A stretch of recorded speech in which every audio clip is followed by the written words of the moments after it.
dentro da igreja do Senhor, nós vamos cortar você pela raiz. E vou trazer uma coisa: quando eu cortar uns dois e que ficar com conversa fiada, não siga. Se alguém chegar para você, irmão, é porque eu vou abrir uma igreja ali, pode botar a mão na cabeça que está endemoniado. Porque quem está numa igreja que prega a palavra, serve a palavra, qualquer coisa fora disso é demônio. Então abra seu olho. Não, pastor, eu quero provar. Vá e quebra a cara e depois eu vou lhe tratar as feridas. Não vou lhe jogar fora não. Agora evite essas feridas. Nós vamos precisar expor algumas coisas para tratar algumas coisas no rebanho. E uma pessoa que sabe de alguma coisa errada de alguém e fica calado, é tão conivente quanto, é conivente com esse alguém, tão errado quanto. Nós não podemos permitir. Não tem espaço para gente maligna no rebanho. Aqui é o seguinte: se tiver com malignidade, a gente expulsa. Mas aqui quem manda é o Espírito Santo e a palavra de Deus. Agora, se não quiser ser expulso o maligno, a gente tira o maligno do rebanho. Mas não pode permitir. Então a gente tem que ter coragem. Então presta atenção nessas verdades. Porque quem não tem caráter ou tem um mau caráter, dá espaço para o diabo. E eu como pastor, não posso permitir que pessoas dessa natureza tenha prioridade, primazia no rebanho de Deus que Ele confiou nas minhas mãos. Quem tem ouvido? O que o pastor diz às ovelhas. Então presta atenção, ok? Uma outra coisa que eu queria dizer para os irmãos é que com toda dificuldade, mas muita dificuldade, e só o Senhor sabe de todas elas, nós pagamos a última parcela do terreno. Agora nós vamos orar e trabalhar para começar a obra. E para começar a obra, a gente não pode desanimar. Tem que dizer, não, pastor, nós vamos tirar uns dias de folga e depois a gente volta. Não, não pode. Diga para o seu irmão, bora trabalhar. Se anime, se esforce, porque o Senhor vai usar para a gente continuar a obra. Então nós vamos ficar em pé e fazer uma oração de agradecimento, porque isso é um milagre de Deus, irmão. Isso é um milagre de Deus. Um ano e meio, Deus nos deu condição de quitar o terreno da igreja, e com mais um ano e meio a gente vai estar dentro do novo templo em nome de Jesus. Agora, para isso precisamos da unidade. Por isso que eu estou dando essas palavras. Pastor, o que está acontecendo? Não, eu estou lhe dando uma palavra para a gente preservar a unidade. O diabo sabe que se ele conseguir desunir, a gente não consegue fazer o que Deus tem para fazer através da gente. Então levante as suas mãos e nós vamos agradecer. Agora não é para pedir não, agradeça a Deus. E você que se envolveu, receba uma bênção da parte de Deus.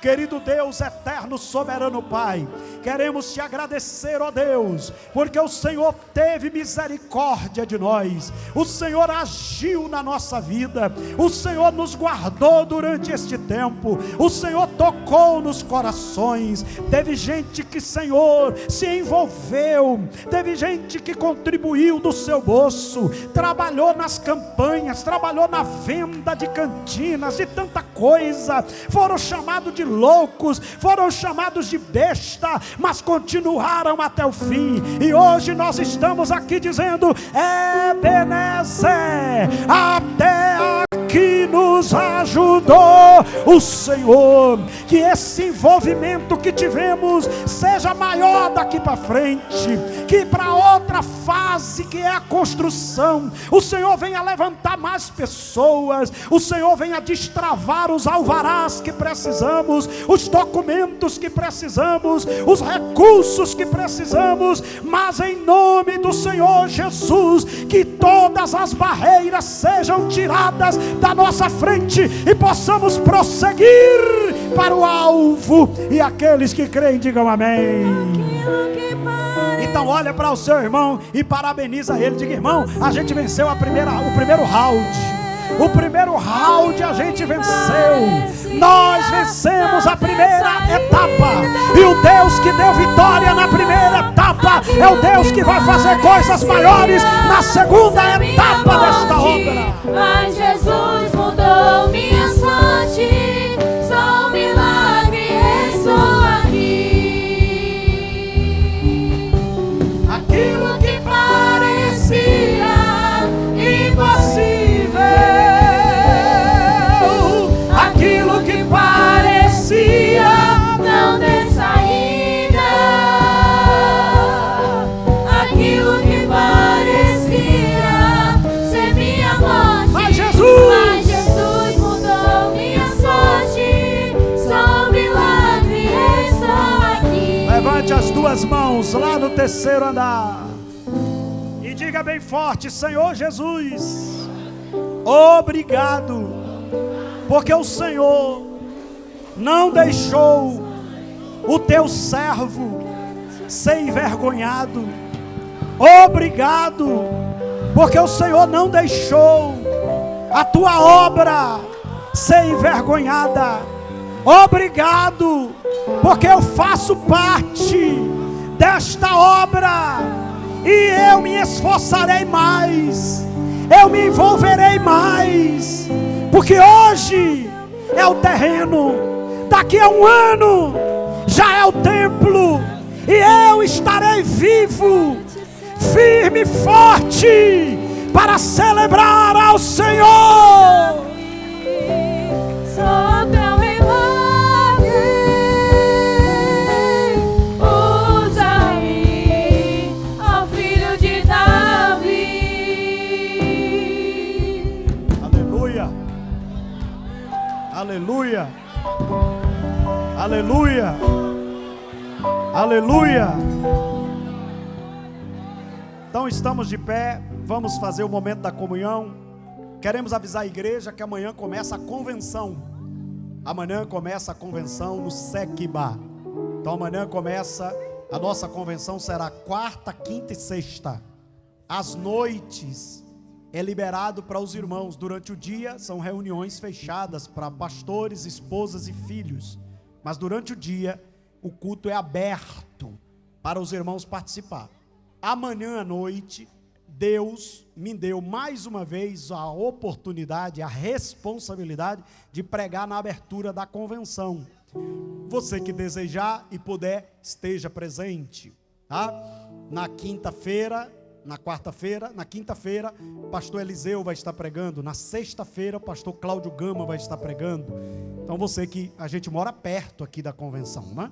Então a gente não precisa, né, ter a dificuldade de quem mora longe no interior, né? E tem uma van, quem precisar, é R$60, tem 20 vagas. Então quem precisar, vá. É bom fazer uma caravana, porque lá não é fácil estacionamento. Então se for todo mundo de carro, aí é difícil estacionar, porque é muita gente, né? E aí tem os pastores que vêm do interior. Então se organize direitinho. Queremos também avisar que dia 17 de julho vai ter a vigília da Ufadebage. Os irmãos estejam atentos a participar. E domingo, Santa Ceia do Senhor em todas as IADBJ. Quero trazer uma palavra para os irmãos. Crente que substitui culto por qualquer coisa, está com problema. Pastor, é pecado assistir o jogo do Brasil? Não. E a hora do culto, venha para o culto. Mas só dava para assistir o primeiro tempo. Você ainda pega? E se fosse 7 horas, não ia assistir nada. Porque entre assistir um jogo e vir adorar a Deus, a gente adora a Deus. Olhe para mim, irmãos. Nada pode atrapalhar nossa adoração ao Senhor. É pecado torcer? Não. Desde que não fique na muvuca, desde que você não extravase e se comporte como ímpio. Porque tem gente também que vai assistir, daqui a pouco está xingando, está batendo, está dando murro, está pulando, está tirando a roupa, está morrendo. Não, a gente precisa ter equilíbrio de crente, servo de Deus. Eu quero pedir aos irmãos, não envergonhe o nome do Senhor e não envergonhe a igreja que você faz parte. Olhe para mim aqui, seu padrão é seu pastor. Você vê eu como muvuca? Você vê eu lá, não tem essas coisas, irmão. E o senhor assistiu. E o senhor torceu, torci. E o senhor gostou da vitória, gostei. E o senhor quer que o Brasil ganhe a Copa? Quero. Mas eu vou torcer como crente. Se o jogo for na hora do culto, eu estou no culto. Para você ter ideia, o jogo anterior a esse, eu estava em São Paulo numa reunião de missão, com 9 graus, com um frio terrível, e o irmão lá conversando sobre missão, e eu estava até preocupado na hora do culto, mas fiquei lá, na hora do jogo, mas fiquei lá. Irmão, nada pode entrar no teu caminho de adorador. Amém ou não amém? Pronto. E outra coisa, não adianta vir para a igreja e ficar com o celularzinho em... Meu Deus! Irmão, eu já preguei de final de Copa do Mundo, eu já preguei em resultado de eleição que eu estava torcendo para o candidato ganhar, eu já preguei no dia que o meu candidato perdeu, eu nunca deixei de fazer a obra de Deus por causa de nada. A obra de Deus está em primeiro lugar, buscar em primeiro o reino e a sua, e as outras coisas. Aí eu fico com medo de um bocado de crente deixar de ir para a igreja para assistir o Brasil, e Deus permitiu o Brasil perder a Copa, para aprender. Para aprender, já que vocês substituíram eu pelo jogo, eu vou envergonhar vocês. Amém ou não amém, irmão? Pelo amor de Deus, irmão, pelo amor de Deus. Um bocado de gente me mandando mensagem: pastor, vai suspender o culto, vai mudar o culto? Vou. Eu vou botar para 5 horas. Não, tá normal, é 6:30. Então que hora começa? Assim, dá para assistir, pronto. Chegou na hora, tá na igreja, adorando a Deus. Amém ou não amém?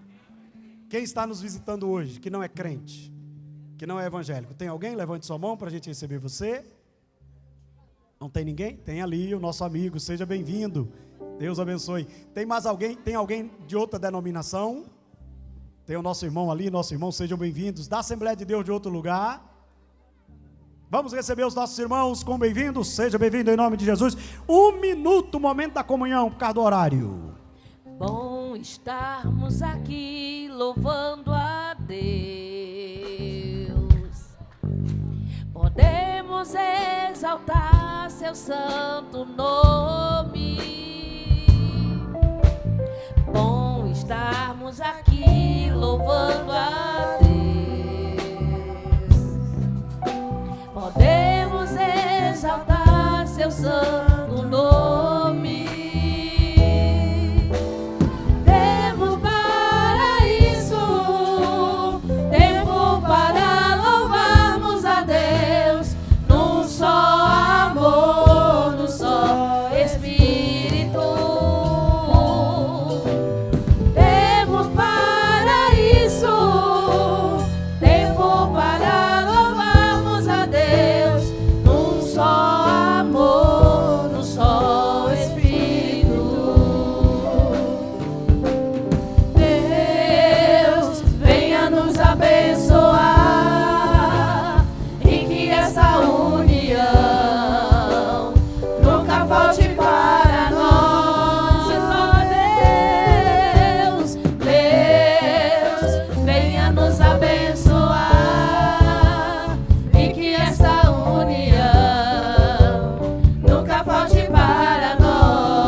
Voltando para o seu lugar. As crianças irão para o auditório. Os irmãos que estão lá atrás podem ocupar os lugares das crianças aqui, principalmente quem está em pé. Bom estarmos aqui louvando a Deus. Podemos exaltar seu santo nome. Tempo para isso.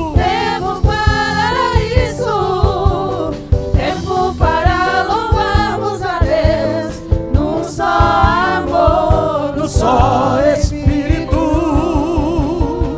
Tempo. Tempo para isso.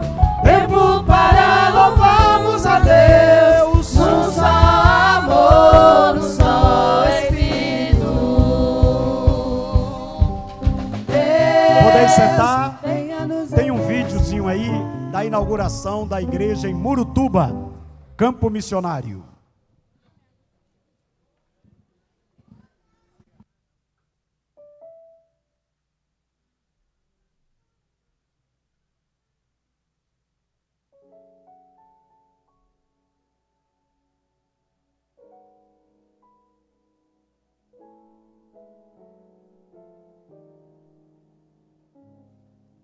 Cadê o áudio do vídeo, irmão?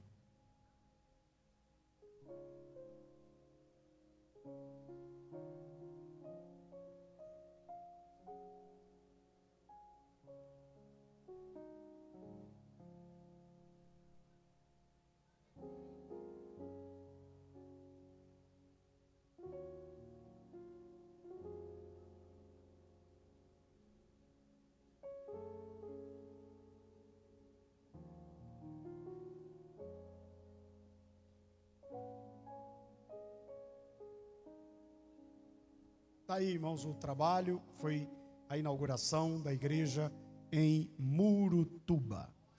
Nós iremos, neste momento, contribuir na obra do Senhor, pedir aos irmãos hoje para a gente não passar o vídeo, a gente terminou passando um pouco do horário, mas queremos orar por cada dizimista, por cada ofertante da obra do Senhor, e dizendo a você que contribuir na obra de Deus é uma responsabilidade, misturada com privilégio. Então, quando eu invisto na obra de Deus, eu estou dizendo: Deus, pode contar comigo naquilo que é a minha parte para que a tua obra continue avançando no aspecto financeiro. A obra de Deus precisa de gente que ore, e a obra de Deus precisa de gente que contribui. A obra de Deus precisa de Martas, e a obra de Deus precisa de Marias. Querido Deus, eu quero abençoar o teu povo, que haja multiplicação em todas as áreas, para a glória do nome de Jesus. Amém. Momento do ofertório.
Deus. Meus irmãos, aqui tem uma chave de um servo de Deus, uma família que recebeu de Deus essa bênção, e nós vamos orar pedindo ao Senhor que traga a proteção e a bênção do Senhor. Querido Deus, consagramos, pedimos a tua bênção para esta família, que esta bênção seja guardada, protegida pelo Senhor.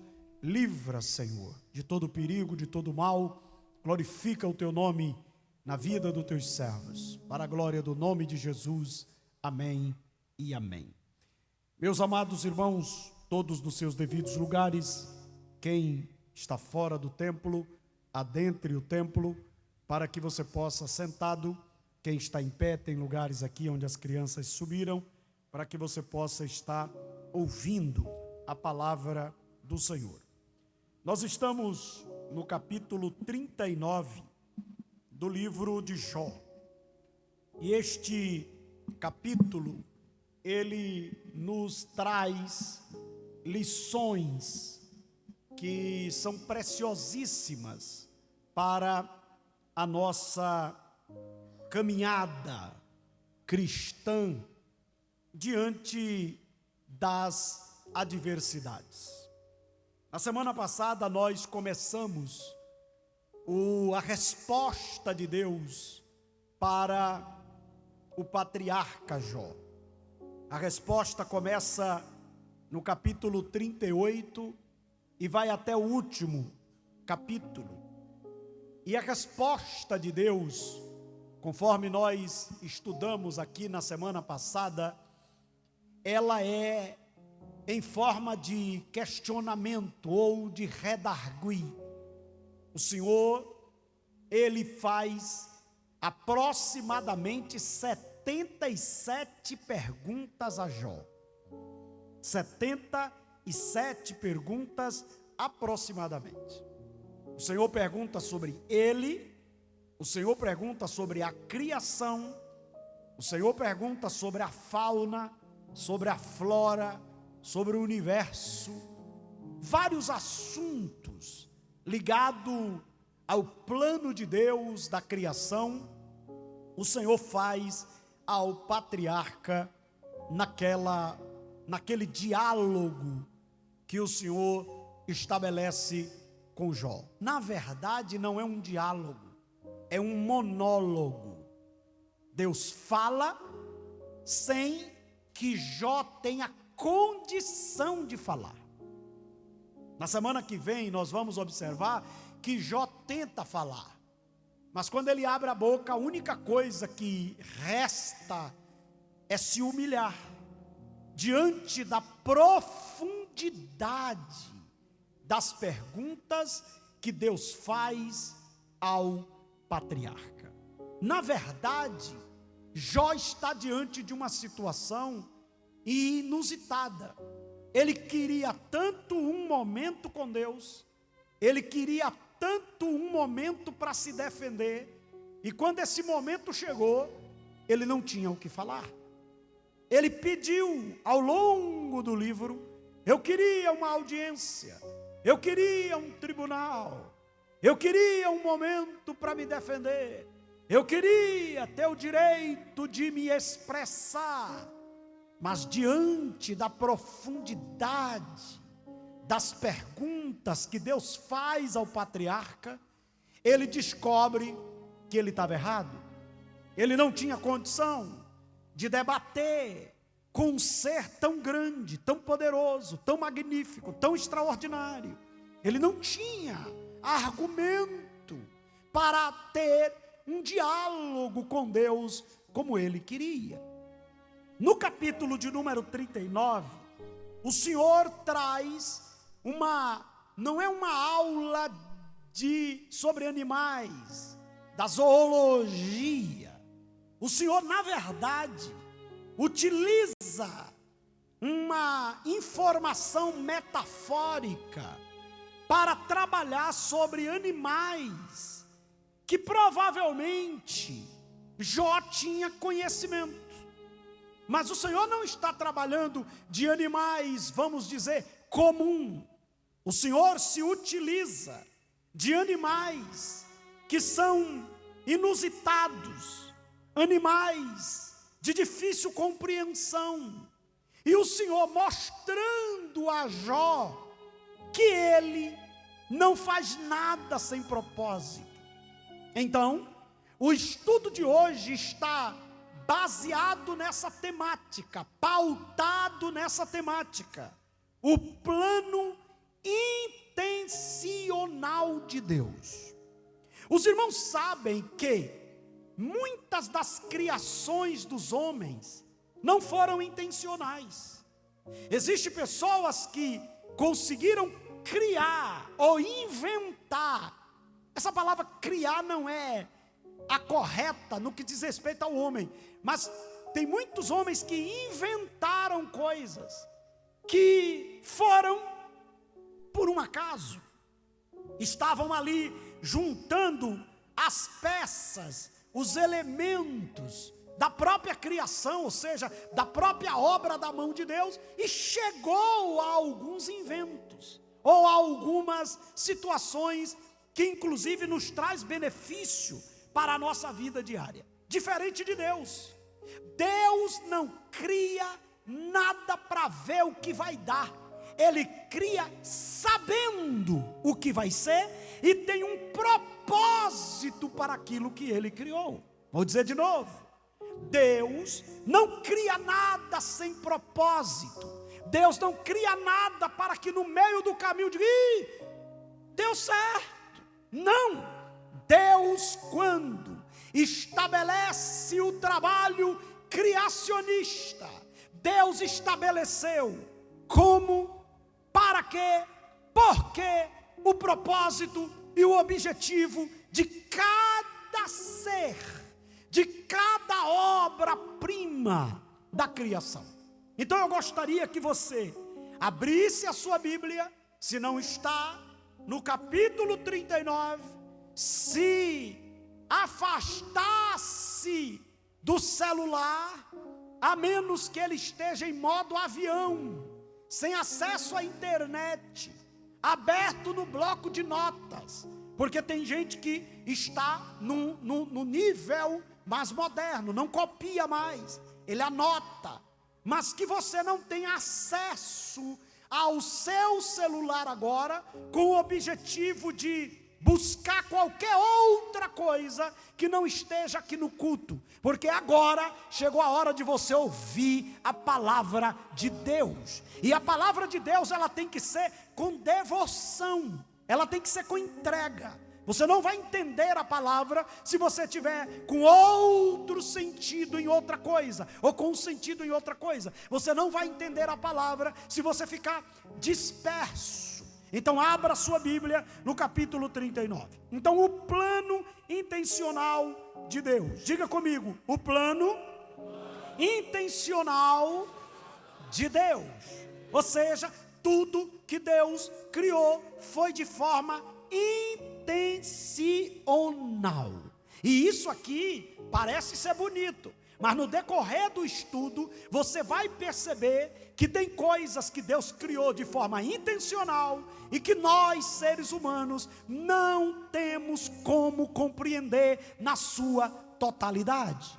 Então eu coloquei aqui algumas verdades sobre esse plano intencional de Deus. A primeira coisa é o supervisor da própria criação. O supervisor da própria criação. Preste atenção. A criação não foi produto do improviso, não foi fruto do acaso, como dizem os pseudocientistas na explosão do Big Bang. A criação é obra detalhada da mão de um Deus que é todo poderoso. E ele faz isso de forma milimétrica, intencional e efetiva. Mas não só isso, ele não criou e entregou.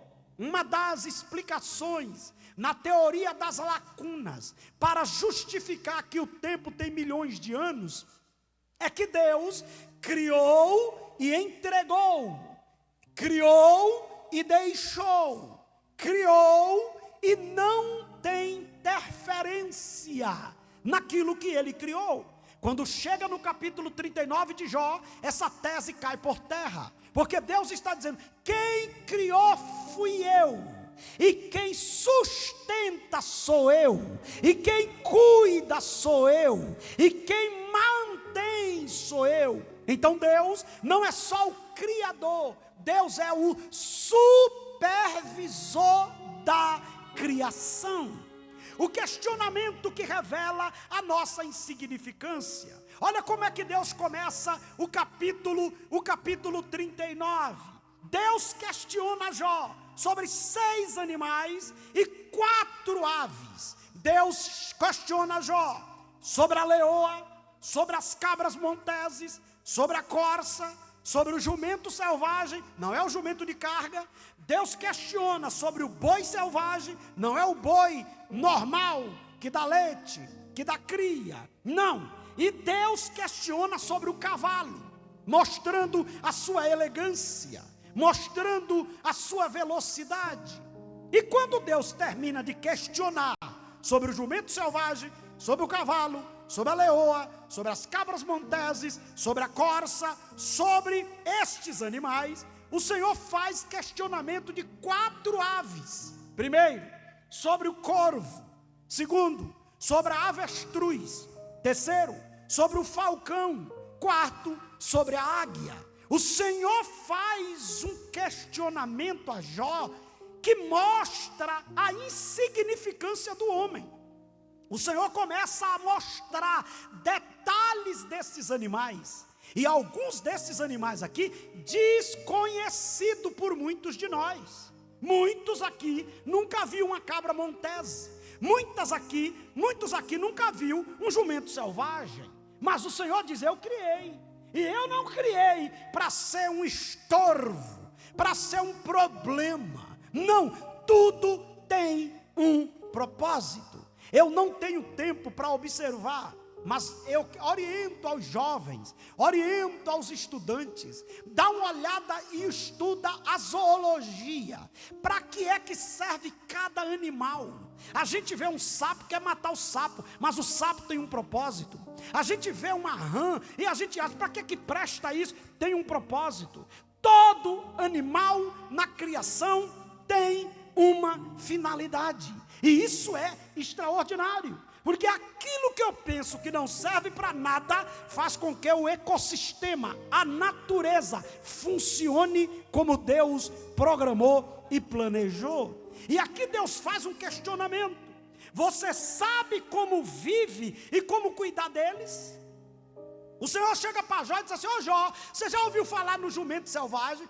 Senhor, você sabe como foi que ele existiu?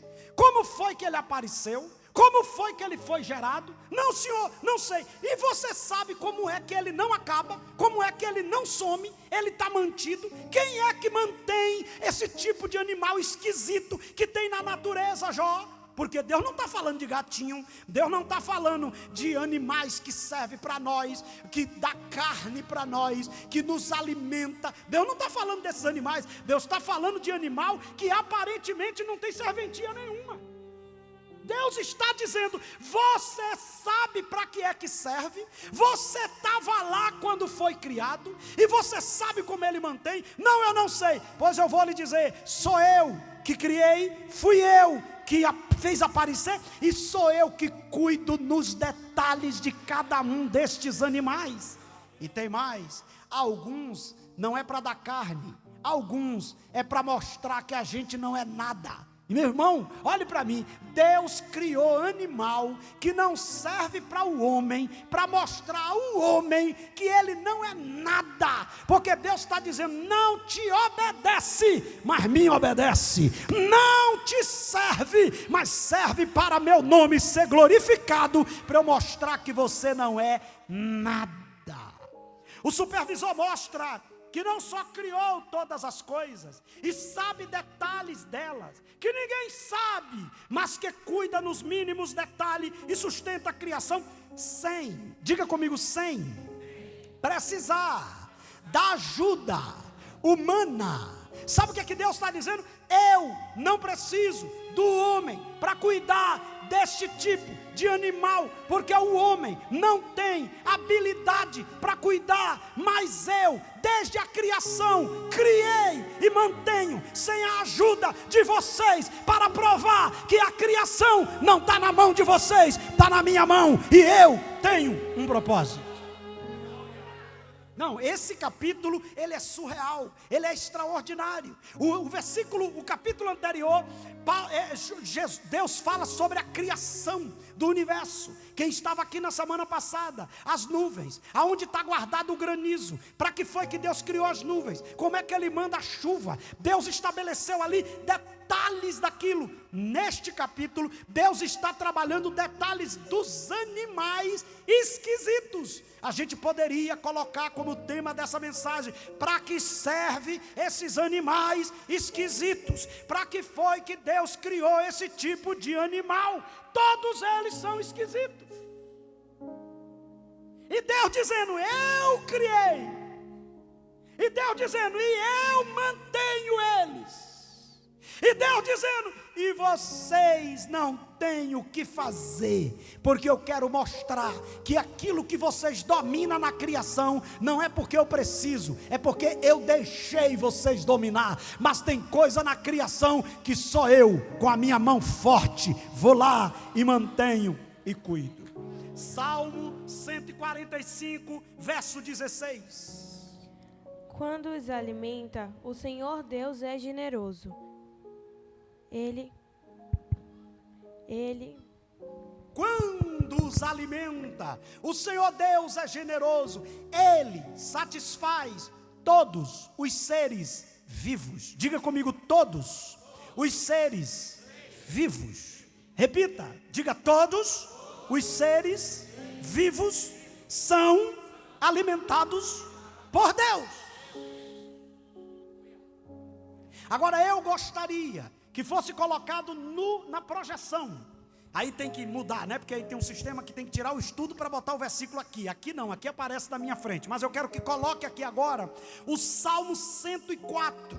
E aí tem que ser bem rápido quem vai ler. As meninas come gemada, toma moção Scott, para vir terça-feira, para ler animado, bonito. Salmo 104. 1, 2, 3, já, primeiro versículo.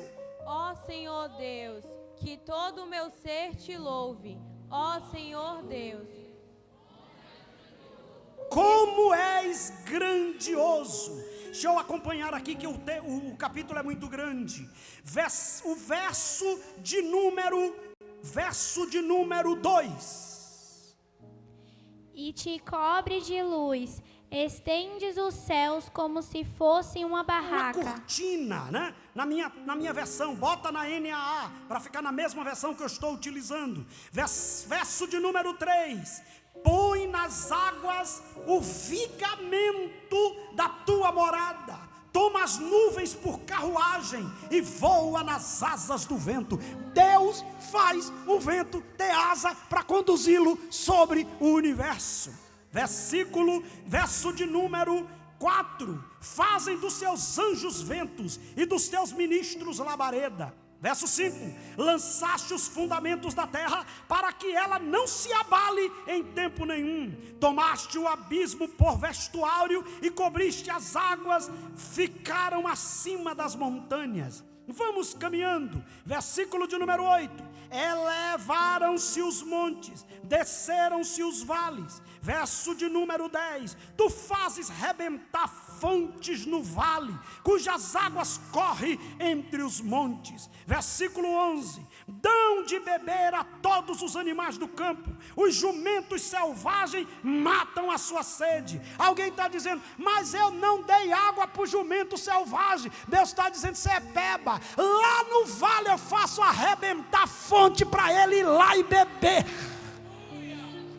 Isso aqui, irmãos, é extraordinário, porque um homem chegar diante de um jumento selvagem, no mínimo ele corre risco. Não tem como você preparar um bebedor de água para um jumento selvagem, mas o Deus da igreja, o Deus dos céus, diz assim: eu dou de beber a todo jumento selvagem. Verso de número 13, do alto de sua morada, regas os montes, a terra farta-se. Verso de número 14, fazes crescer a relva para os animais e as plantas para o ser humano cultivar. Deus está no detalhe que desde quando Ele criou, nasce a relva. Para quê? Para os animais. E as árvores frutíferas para os homens. É Deus dizendo, eu supervisiono todas as coisas na criação. Verso de número 16, são saciadas as árvores do Senhor. Verso de número 19, faz a lua para marcar o tempo, o sol conhece a hora de se pôr, e não tem ninguém que diga, eu vou entrar no sistema solar e vou hackear, e hoje ele vai se pôr fora do horário. Deus está dizendo, eles hackeiam os sistemas dos bancos centrais do mundo, da ONU, mas aquilo que eu criei, ninguém tem acesso. Verso de número 20, os leãozinhos rungem pela presa e buscam de Deus o sustento, buscam de Deus o sustento. Você sabe que o leão para comer não é fácil para o leão achar comida, e Deus está dizendo, eu sustento. O verso de número 25, eis que o mar vasto e imenso, no qual se move seres sem conta, animais pequenos e grandes. Versículo de número 6, por eles transitam os navios, e o Leviatã que formaste para nele brincar. Verso de número 29, se escondes o rosto, eles se perturbam, se lhes cortas a respiração, morres e volta ao pó. Verso de número 32, com o só olhar para a terra, ele a faz tremer, toca as montanhas e elas fumegam. Verso 33, cantarei ao Senhor enquanto eu viver, cantarei louvores ao meu Deus, durante a minha vida. Quem pode levantar a sua mão e glorificar ao Senhor? Pegue na mão do seu irmão e diga, você não serve só ao Criador, você serve a quem supervisiona toda a criação. Ele fez tudo de forma intencional. A segunda coisa neste texto, o Deus que acompanha detalhes, mesmo que não enxerguemos. Você que está com o texto aberto no livro de Jó, capítulo 39, olha o que diz o versículo de número 1. Você sabe o tempo em que as cabras monteses têm os filhos? Ou cuidou das corças quando deu as suas crias? Deus está dizendo, você estava lá quando eu fiz nascer animais esquisitos que o homem não tem acesso. Eu tentei buscar a foto desses animais, e você vê aí as cabras monteses. São animais extremamente esquisitos, extremamente improvável para o convívio na cidade e com os seres humanos. O Deus que sabe e se preocupa com detalhes que não conseguimos nem ver e nem mensurar. Deus acompanha o detalhe do ciclo reprodutivo das cabras radicais, em algumas traduções, que é impossível termos todas as informações detalhadas, mesmo com pesquisas caríssimas que a ciência moderna dispõe. Deus não apenas sabe quando esses animais dão à luz, mas Ele supervisiona todo o processo. Enquanto o homem luta para gerenciar seus rebanhos domésticos, Deus cuida com perfeição de suas criaturas nos lugares mais selvagens, mais difícil.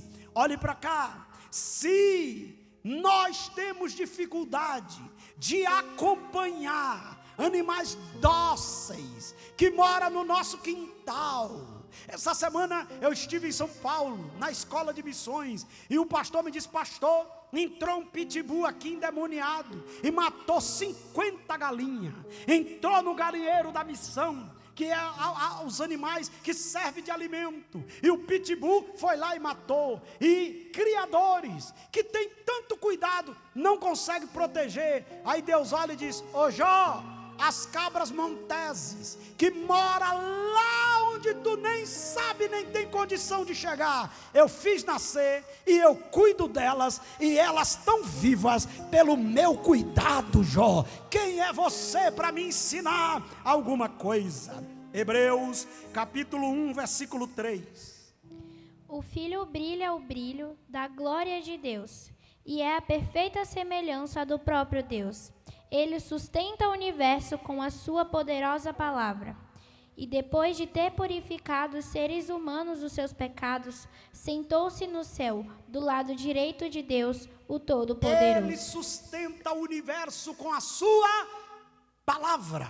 Agora olha Mateus capítulo 6, versículo 26. Vejam os passarinhos que voam pelo céu. Eles não semeiam, não colhem, nem guardam comida em depósitos. Deus está dizendo: vocês trabalham, tem salário, faz poupança, tem guarda-roupa, tem geladeira, tem freezer, tem carteira assinada, e tem dia que não tem dinheiro para comprar nenhum pão. Agora as avezinhas que não tem trabalho, não tem patrão, não tem carteira assinada, não tem depósito para botar comida, mas papai do céu que está no céu dá de comer a elas. Isso é extraordinário. Aí no final ele diz: será que vocês não valem mais do que esses passarinhos? Agora, tem gente que não se coloca à disposição de Deus, como os passarinhos se colocam na dependência total do Senhor. Deus cria tudo de forma intencional e acompanha os detalhes. Vamos andando. Terceiro, Deus que prova, que tem propósito além da nossa criação. Queria chamar sua atenção para o versículo 5. Diz assim: quem pôs em liberdade o jumento selvagem? Quem soltou as suas cordas? Deus está dizendo: ninguém segura o jumento selvagem. Mas quem foi que deu essa liberdade a eles? Versículo 6. Eu lhe dei o deserto por casa e a terra salgada por morada. Mas pastor, mas deserto é lugar de morrer. Deserto não tem comida, deserto não tem chuva, deserto tudo é seco. Aí o Senhor diz: mas eu fiz eles com habilidade para viver lá, e eu fiz uma terra de sal ser lugar de morada de jumento selvagem. Não é porque não lhe serve que não presta e que não tem propósito. Olha o que Deus está falando aqui nesse texto. Os jumentos selvagens, eles desprezam as cidades, não quer morar na cidade. Não é que a cidade não quer ele, não. Ele não quer meia com a cidade. Versículo de número 7. Olha o que o jumento faz. Ele ri do tumulto da cidade. Não ouve os gritos do guia. Ele olha para a cidade, vê essa confusão toda que a gente vive, achando que é o melhor lugar, e dá risada da nossa cara e diz: eu vou viver no lugar que não tem nada, que lá é melhor. Aí Deus diz: quem foi que fez eles ter esta habilidade? Sabe o que é que Deus está dizendo com isso? Aonde os homens lutam para sobreviver, mas o jumento prospera segundo o desígnio de Deus. Diferente do primo, os jumentos de carga, que aqui a gente coloca como primo. Nós não estamos falando desse jumento que a gente tem aqui no sertão, no Nordeste, e que os bichinhos até estão fora já de uso, né? Então agora tudo barato, porque ninguém quer mais ter um jumento. Eu não estou falando desses primos, dos primos pobres, do jumento selvagem não, de carga. Eu estou falando da existência de jumento selvagem. É uma afronta ao orgulho humano, que busca dominar e controlar tudo ao seu redor. Deus se deleita em sua criação, que reflete sua própria liberdade e soberania, e não a conivência do homem. A fé não é a ausência de pergunta, mas a confiança na pessoa que tem todas as respostas. Deus está dizendo, eles moram num lugar inabitável, mas está tudo vivo, está tudo gordo, está tudo abençoado, porque eu criei e eu cuido deles. Provérbios 16, 4. O Senhor fez tudo para certos fins, e o fim dos maus é a desgraça. O Senhor fez tudo para certos fins. E qual é o fim da pessoa mal? A desgraça. Olhe para mim, não precisa nem você amaldiçoar o mal, ele já foi determinado para a desgraça. E quando eu estou falando de desgraça, eu não estou xingando não, eu estou falando que ele foi designado para uma vida sem graça. E o que é uma vida sem graça? Uma vida sem o favor de Deus. É Deus dizendo, você não tem porque é bom, você tem porque eu libero a minha graça. Vamos caminhando. Deus que mostra que não temos o controle sobre tudo. Verso de número 9. Você que está com o texto aberto. Aí Deus deixa de falar de jumenta e vai falar de boi. Olha o que Deus diz. Será que o boi selvagem aceitará trabalhar para você, Jó? Jó, você já tentou trazer um boi selvagem para trabalhar para você? Será que ele passará a noite junto da sua manjedoura? Sabe o que Deus está dizendo? Será que você tem condição de pegar um boi selvagem, botar numa cerca e ele não arrebentar tudo? Versículo de número 10. Por acaso você consegue prendê-lo ou ao arado com corda? Você consegue pegar um boi selvagem e botar uma corda, um arado nas costas dele? Versículo, olha o restante do versículo. Ou irá ele atrás de você para desfazer os torrões do campo do vale? Você vai confiar nele por causa da grande força que ele tem? Ou deixará o seu trabalho por conta dele, ou seja, sai correndo, porque ninguém segura? Versículo 12, você acredita que ele trará para casa o que você semeou? Ou recolherá na sua eira? O boi selvagem, provavelmente o airoque, que já está em extinção, agora extinto, era uma criatura com poder imenso. Nem homem tem o poder de domesticar e utilizá-lo. Sua força é grande, mas é inútil para o homem. Um animal com uma força descomunal, mas é inútil para o homem. Não pode ser subjugado para o trabalho do homem, para o trabalho que o domador tem para ele. Deus é doador de toda a força e ele a distribui como lhe apraz. Sabe o que é que Deus está dizendo? Ô Jó, tem muita coisa que tu não sabe nem a metade. Eu distribuo a força para quem eu quero, para o propósito que eu quero. E ainda que você não saiba para que serve, eu fiz com propósito. Eclesiastes capítulo 3, versículo 1. Aí está a fotozinha de um animal, de um boi selvagem. Espero que você nunca encontre um no seu caminho. Tudo neste mundo tem o seu tempo. Cada coisa tem a sua ocasião. Tudo tem o seu propósito. Deus trabalha com intencionalidade. Próximo. Deus que não perdeu o controle. Deus revela seu poder providenciando tudo. O jumento selvagem não pode ser domesticado e precisam viver em meio à natureza. Mesmo assim, eles conseguem sobreviver em condições adversas, como no deserto, graças ao cuidado e à provisão de Deus. Olhe para o seu irmão e diga: se o jumento selvagem consegue sobreviver no deserto, quanto mais você, nos seus desertos da vida, Deus vai mandar o alimento, Deus vai fazer o cuidado chegar. Quem pode dar glória ao seu nome? Deus não deixa o jumento lá e diz: está tudo deserto, agora se vire, vocês vão morrer aí. Deus faz ele sobreviver. E esta noite você está igual aquele hino dizendo: sobrevivi adorando. E alguém olha para um jumento, um boi daquele e diz: como é que eles vivem aqui? Alguém também está olhando para alguns crentes e diz: como é que ela sobreviveu? Como é que ele aguenta? Como é que ela aguenta? Aí o Deus da criação diz: eu mandei ele ir, eu fiz ele ir para o deserto, e eu tenho cuidado, tenho alimento, tenho maná, tenho proteção, tenho ajuda.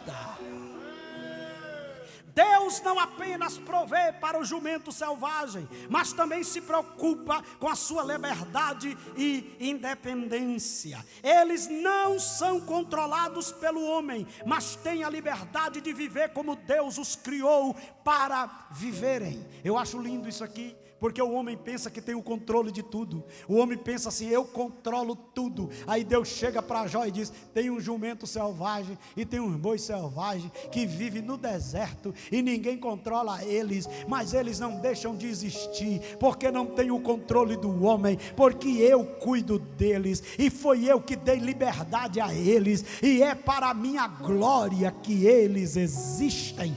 Só para provar a vocês que vocês não passam de criatura como eles. Próximo.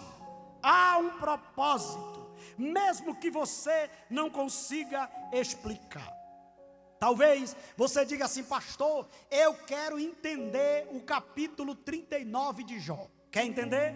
Então você deve entender o versículo 13. Se você entender o versículo 13, você entende todo o capítulo. E o versículo 13 diz assim: a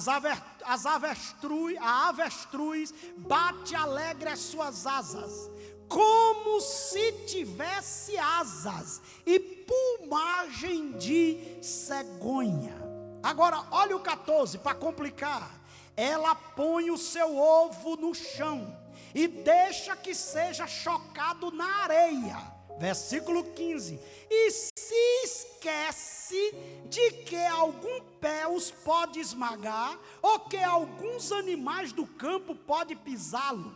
Versículo 16. Trata com dureza os seus filhos, como se não fossem seus. Embora seja em vão seu trabalho, ela está tranquila. Vamos lá, há um propósito, mesmo que você não consiga explicar. Deus criou o avestruz, um pássaro estranho, que tem pena, mas não voa, põe ovo, mas não lembra onde o pôs, trata os filhotes como se fosse inimigo, mas toda a criação, até a incompreensível avestruz, faz parte do plano intencional e sábio de Deus. De todos os animais, creio que Jó se sentia como um filhote de avestruz, abandonado à própria sorte, como pisado por outros animais no campo. Ao contrário do avestruz, que esquece onde colocou os ovos, Deus sabia onde colocou Jó naquela prova. Antes ele colocou Jó exatamente onde queria. Cada animal tem sua peculiaridade, representam a grandeza de Deus, a limitação humana. O Senhor queria que Jó compreendesse que ele cuida e olhava para cada uma daquelas simples criaturas, muito mais não estava fazendo ao olhar para ele. Gênesis capítulo 1, versículo 26. Aí ele disse: agora vamos fazer dos seres humanos, que serão como nós, que se parecerão conosco. Romanos capítulo 1, versículo 20. Desde que Deus criou o mundo, as suas qualidades invisíveis, isto é, o seu poder eterno e a sua natureza divina, têm sido vistas claramente. Olhe para o seu irmãozinho e diga assim: não é porque você não explica que não tem propósito. Não é porque você não entende que não tem finalidade. Deus está dizendo: o avestruz é esquisito, tem uma asa que não serve para voar, mas eu dei sabedoria a ele, para ele fazer uma coisa que outros não conseguem fazer. É esquisito, mas é criatura de Deus. É esquisito, mas é cuidado por Deus. É esquisito, mas tem a proteção de Deus. É esquisito, mas tem a orientação de Deus. Tem coisa que vai ser esquisito, mas não tente se livrar dos esquisitos, que até dos esquisitos Deus tem cuidado. Vamos pensando mais sobre o avestruz. Eu coloco aí a carinha meio esquisita de um avestruz. O Deus que tem intenção até no que parece que falhou. Irmão, até no que parece que é um erro, Deus tem intenção. O Deus que cria paradoxo. Parece ser uma criatura de design falho. Deus mesmo diz que privou o avestruz de sabedoria. Olhe, por favor, o versículo de número...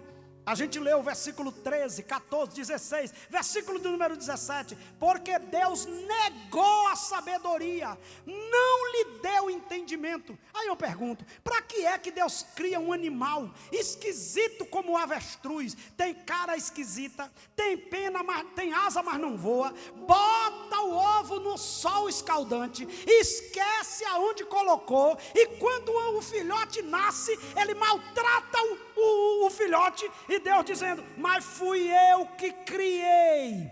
Ele parece carecer de instinto maternal, visto em outras aves, como a cegonha. Era criatura aparentemente tola, possui uma habilidade extraordinária, sua velocidade. Agora eu queria chamar a atenção sua para o versículo de número 18.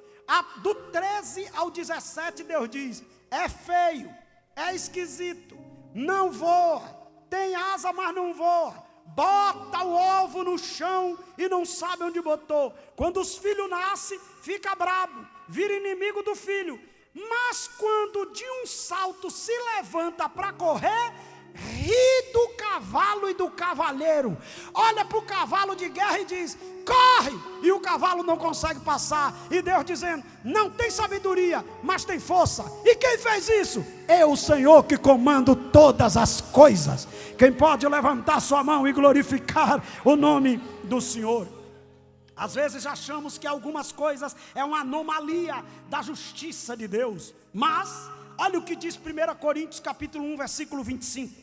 Pois aquilo que parece ser a loucura de Deus é mais sábio do que a sabedoria Pronto, humana. o avestruz parece ser a loucura de Deus. E alguns de nós parece ser a loucura de Deus também. A gente olha para nós mesmos e diz: Senhor, eu sou esquisito. O Senhor disse que eu vou cantar no mundo todo e nem voz eu tenho. O Senhor disse que eu vou pregar e eu tenho medo de microfone. Senhor, fulano de tal é tão melhor do que eu. Aí o Senhor olha e diz: mas eu criei você para esse propósito e vai se cumprir no meu jeito, para a minha glória. Eu não sei se você tem coragem, mas olhe para o seu irmão e diga: às vezes a gente se acha um avestruz, às vezes a gente se acha um ser meio esquisito, às vezes a gente se acha um ser fora de sintonia, mas Deus está dizendo: eu criei o avestruz e eu criei todas as coisas para um propósito.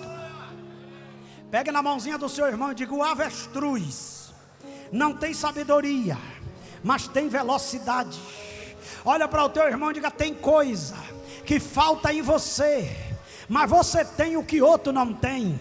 O Senhor tira de um e dá a outro. O Senhor dá um a um e tira de outro. Mas o Deus que dá é o que criou, e o Deus que tira e subtrai é o que criou. Aí Deus está dizendo: ô Jó, se eu criei o avestruz esquisito, que tem gente que não sabe para que foi, quanto mais a você, que é obra-prima da minha criação. Isaías 55, 8. O Senhor Deus diz: os meus pensamentos não são como os seus pensamentos, e eu não ajo como vocês. Assim como o céu está muito acima da terra, assim os meus pensamentos e as minhas ações estão muito acima dos seus. Prepare o glória. O que parece ser ilógico, injusto, e até mesmo falho em nosso julgamento limitado, é parte de um plano perfeito, na mente de um Deus infinitamente perfeito. Diga para alguém que está perto de você: para de querer dar aula para a sabedoria. A sabedoria está dizendo: fui eu que fiz, bestalhado do Jó. Bora para o debate. Fui eu que criei o esquisito do avestruz e eu mantenho ele vivo. Não tem sabedoria, é esquisito, é inimigo do filhote, não sabe voar, bota o ovo, esquece de onde está o ovo. Mas eu criei e eles estão vivos, porque eu mantenho ele, eu cuido deles, eu sustento eles. Vamos andando, que tem mais sobre o avestruz. É 3, é um bocado de coisa sobre os avestruz. Deus quer revelar nossa incapacidade. Olha a imagenzinha do avestruz. Nem tudo Deus deixa o homem ter capacidade. Deus deixou o homem ter capacidade de muitas coisas, mas tem coisas que parecem simples e o homem não pode resolver, para mostrar sua incapacidade diante da grandeza da criação. A natureza indomável de bois selvagens, a incapacidade do homem domesticá-lo. Jó reconhece que, mesmo em toda a sua força e habilidade, ele é incapaz de subjugar o boi selvagem. Interessante, o homem consegue botar um avião no ar, mas não consegue subjugar o boi selvagem. O homem consegue ensinar tanta coisa, mas não consegue dar uma aula para o avestruz lembrar aonde foi que ele botou o ovo. O homem consegue ensinar as pessoas a ter sensibilidade, mas não consegue dar uma aula de maternidade para avestruz. Esse animal resiste à domesticação e não pode ser controlado pelo homem. Ele é livre para viver como Deus o criou para viver, sem restrições impostas pelo homem. Mas eu não concordo, e Deus está dizendo: eu não estou nem aí, o Criador sou eu, quem sustenta sou eu, quem supervisiona sou eu, quem fez foi eu, e fiz para a minha glória. Deus não apenas criou o boi, o avestruz, o jumento selvagem, mas Deus se preocupa com o seu bem-estar. Ele provê tudo que ele precisa para sobreviver. 1 Coríntios capítulo 3, versículo 19. Pois aquilo que este mundo acha que é sabedoria, Deus acha que é loucura. Provérbios capítulo 3, versículo 5. Confie no Senhor de todo o coração e não se apoie na sua própria inteligência. Você pensa que é inteligente, Jó? Tem um bocado de coisa que você não tem nem resposta, você nunca nem viu. Agora, Provérbio 9, 10. Para ser sábio, é preciso primeiro temer a Deus. Ou seja, você pode ter o conhecimento, se não temer a Deus, você não tem sabedoria e não consegue dar resposta nem sobre avestruz, nem sobre jumento selvagem. Está querendo discutir comigo, Jó? Está querendo me ensinar como é que eu trabalho? Você não consegue nem explicar sobre jumento selvagem, nem boi selvagem, nem avestruz. Eu sou o Senhor que controlo todas as coisas. E vamos para os cavalos. Tem uma imagenzinha bonitinha aí. O Deus que mostra a nossa limitação.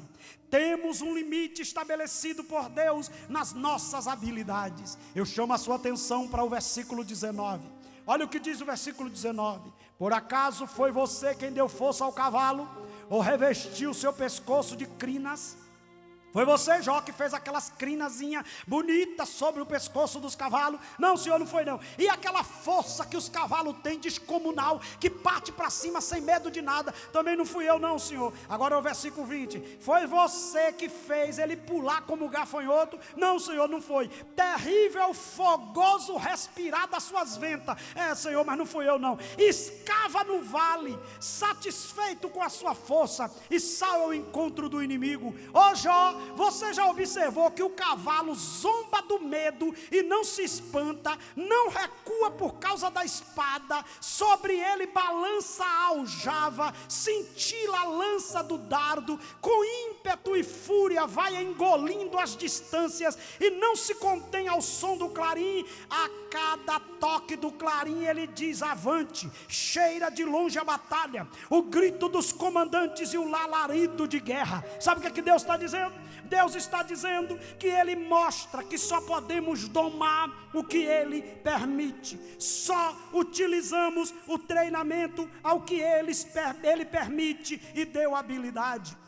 O cavalo não teme, ele se lança na batalha, ele não tem medo de nada. E quem foi que fez isso? Deus está dizendo: eu criei o cavalo, eu dei essa coragem a ele, e ninguém consegue tirar essa coragem dele, ninguém consegue fazer ele ficar medroso. Deus não segue padrões previsíveis ou limita sua criatividade a certas formas ou tamanho. Ao contrário, ele é capaz de criar coisas incomuns e únicas, que nos desafia a expandir nosso próprio horizonte, a fim de apreciar a beleza da criação e a diversidade da criação. Tiago capítulo 3, versículo 13. Existe entre vocês alguém que seja sábio e inteligente? Pois então que prove isso pelo seu bom comportamento e pelas suas ações, praticadas com humildade e sabedoria. Mas se no coração de vocês existe inveja, amargura e egoísmo, então não mintam contra a verdade, gabando-se de serem sábios. Deus está dizendo: o camarada diz que é sábio, mas se no coração dele tem inveja, amargura, egoísmo, para de mentir, você não tem sabedoria, você é um besta. Olha para o seu irmão e diga: se tem inveja no teu coração, se tu é um atribulado que não aguenta a língua dentro da boca, tu não tem sabedoria. Diga para ele: você é um bestalhado.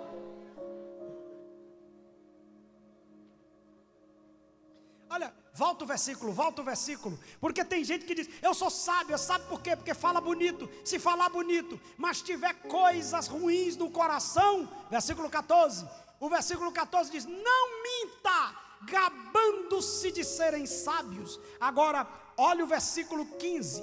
Versículo 15. Essa espécie de sabedoria não vem do céu, ela é deste mundo, é da nossa natureza humana e é diabólica.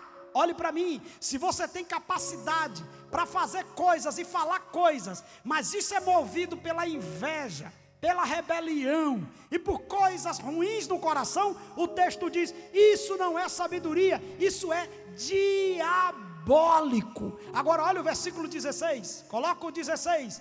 O 16 diz assim: pois onde há inveja e egoísmo, há também confusão de todo tipo de coisa má. Viu quando eu dei as instruções pastoral aqui, que você tem que ter cuidado para não permitir que coisas malignas entrem no teu coração? Agora olha o versículo 18, bota o 18, diz assim: pois a bondade é a colheita, produzida pela semente que foram plantada pelo que trabalham em favor da paz. Volta o 17, olha o 17, o que é sabedoria? A sabedoria que vem do alto é pura e também pacífica, bondosa, amigável, ela é cheia de misericórdia, produz uma colheita de boas ações, não trata os outros pela sua aparência e é livre de fingimento. Olhe para mim, segura isso e eu vou concluir o estudo. Toda pessoa fingida tem uma semente maligna produzindo em seu interior, porque toda pessoa que tem a presença de Deus, o fingimento não tem espaço, porque ele vai viver a verdade. Todo fingido está tendo uma semente maligna que está produzindo em seu interior o engano. Mas vamos encerrar, vamos falar do chip da sabedoria, e agora vamos falar da águia. A fotozinha é da águia, a águia e o falcão. Você sabe que a águia, ela é prima do falcão, é como se fosse quase a mesma coisa, mas com algumas diferenças. Aí o versículo 26 diz assim o texto: será que é pela inteligência que você tem que o falcão voa, estendendo as suas asas para o sul? Versículo 27, ou é por uma ordem sua que a águia sobe e faz o seu ninho lá no alto? Deus está desafiando Jó. Ô Jó, é sua inteligência que faz o falcão voar? Não, senhor, é sua ordem que faz a águia fazer seu ninho lá no alto? Não, Senhor. Versículo 28. Ela mora no penhasco onde faz a sua morada, no alto do penhasco em lugar seguro. Vamos estudar isso. O chip de sabedoria inimaginável implantado por Deus. Deus dá sabedoria a quem Ele quer. O falcão e a águia, duas aves de rapina, preste atenção, mestres dos céus. O foco aqui é a sabedoria, é na sabedoria instintiva e na perspectiva superior. O voo migratório do falcão e a capacidade da águia de construir seu ninho no penhasco inacessível. Não são ensinados pelo homem. Não tem um curso. Ô águia, você vai fazer um curso para saber subir ao penhasco e lá em cima você fazer o seu ninho. Ela vai sozinha. O falcão, quando chega na hora da reprodução migratória, você vai sair de um hemisfério para o outro. Tem uma aula aqui para você sobreviver. Não tem. Aí o Senhor diz: eu fiz eles ter esta sabedoria e eu mantenho ela. A visão da águia que enxerga longe serve como uma metáfora final e poderosa. A sabedoria para navegar pela vida, o voo do falcão, a segurança em meio aos perigos, o ninho da águia, vem unicamente de Deus. E para concluirmos, o Deus provedor, o cuidado diário, versículo de número 30. Olha, o 29.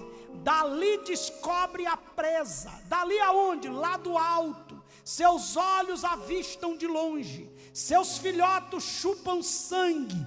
Onde há mortos, ali está ela. O cuidado diário de Deus. Deus também se preocupa com as aves de rapina, provendo para elas o cuidado de seus filhotes. Ele é capaz de sustentá-la em seus voos e garantir sua sobrevivência mesmo em meio às circunstâncias difíceis. Ele é capaz de criar coisas magníficas e cuidar delas de maneira amorosa e cuidadosa. Ô Jó, foi você que ensinou a águia a voar? Não, Senhor, foi você que deu uma visão a ela para estar lá em cima e enxergar a presa lá embaixo? Não, fui eu quem dei, fui eu quem fiz, fui eu quem criei.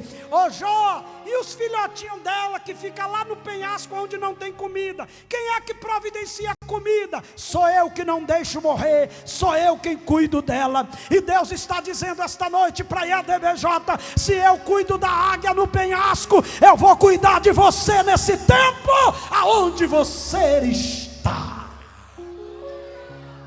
Mateus capítulo 6, versículo 26. Vejam os passarinhos que voam pelo céu. Eles não semeiam, não colhem, nem guardam comida em depósitos.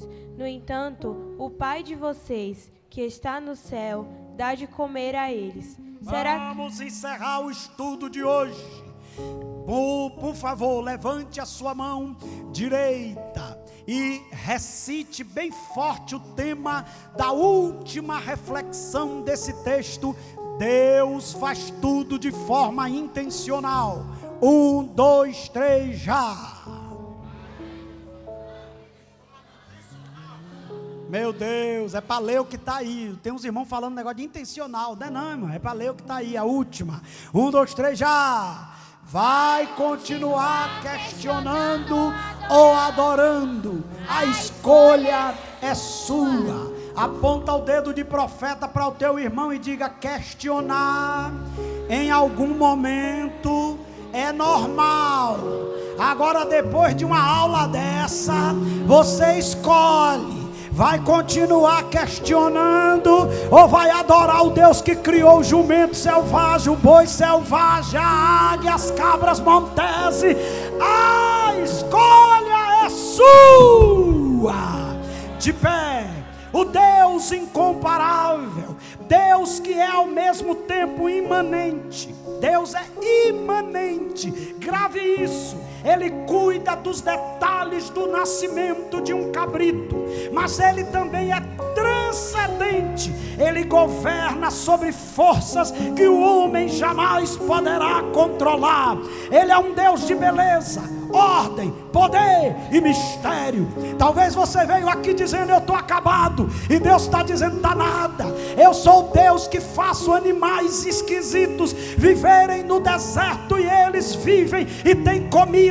Assim eu cuido de quem eu escolho. E você vale mais do que as cabras monteses, você vale mais do que a águia no penhasco, você vale mais do que o falcão que voa migratoriamente, você vale mais do que o jumento selvagem, você vale mais do que o boi selvagem. Você é obra-prima das minhas mãos.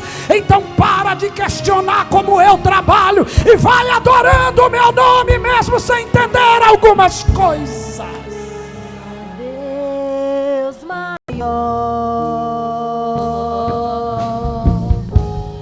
não há Deus melhor, não há Deus tão grande como nosso Deus. como nosso Deus. Levante as suas duas mãos e cante: não há Deus maior. O Deus que criou as cabras monteses, o Deus que criou o jumento selvagem, o Deus que criou a águia, os falcões, o Deus que deu visão à águia, o Deus que ensinou elas a fazer o seu ninho lá no penhasco, o Deus que tirou a sabedoria dos avestruzes, mas consegue fazer ser mais ligeiro do que o cavalo. O Deus que deu força aos cavalos e tirou dele todo medo. É o Deus que tem guardado